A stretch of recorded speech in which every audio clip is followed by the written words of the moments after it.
ថ្ងៃនេះខ្ញុំនឹងនាំអ្នកទាំងអស់គ្នាទៅញ៉ាំលតឆាដែលល្បីនៅក្រុងសៀមរាបសូមស្វាគមន៍មកកាន់កម្មវិធីញ៉ាំតាម review មិនមែនតាំងខ្លួនជាអ្នក review ទេមកនេះគឺក្នុងនាមជាអ្នកមើលការ review ខ្ញុំនឹងចែកម្លែកបទពិសោធន៍នៃការទៅតាមវីដេអូ review របស់ខ្ញុំតែកន្លែងនេះខ្ញុំស្គាល់តាម podcast តោះលេងដឹកកែប្រអី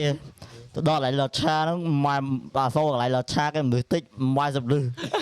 លតឆាល្បីលតឆាគ្រួសារយើងខ្ញុំបាត់លេងខ្ញុំចូលចិត្តប៉ាតេនៅកន្លែងគាត់ដោយសារតែគាត់យកប៉ាតេទៅបំពងលតឆាដែលខ្ញុំធ្លាប់ញ៉ាំគឺគ្រាន់តែយកប៉ាតេទៅចៀនធម្មតាផ្ទះមួយសម្រាប់បំពងផ្ទះមួយទៀតសម្រាប់ចៀនពងទានិងឆាខ្ញុំបានខ្ចប់ដើម្បីយកទៅញ៉ាំនៅស្ទឹងសៀមរាបដោយសារតែស្ទឹងសៀមរាបពិតជាមានបរិយាកាសល្អមែនតើអាហាររបស់យើងកាន់តែឆ្ងាញ់មួយកម្រិតទៀត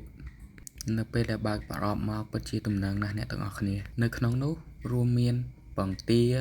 សាច់គោប៉ាតេពិសេសបំផុតនោះគឺប្រហិតត្រីបាននិយមពីប្រហិតត្រីនេះគឺជាប្រហិតត្រីដែលឆ្ងាញ់បំផុតដែលខ្ញុំធ្លាប់ញ៉ាំគាត់ធ្វើបានស្វិតល្អមែនតើខាំទៅគឺមានរសជាតិសាច់ត្រីសុទ្ធដែលមិនមានអារម្មណ៍ថាលាយម្សៅបូករួមជាមួយខ្ទឹមសនិងម្ទេសឆាតែសម្រាប់ខ្ញុំ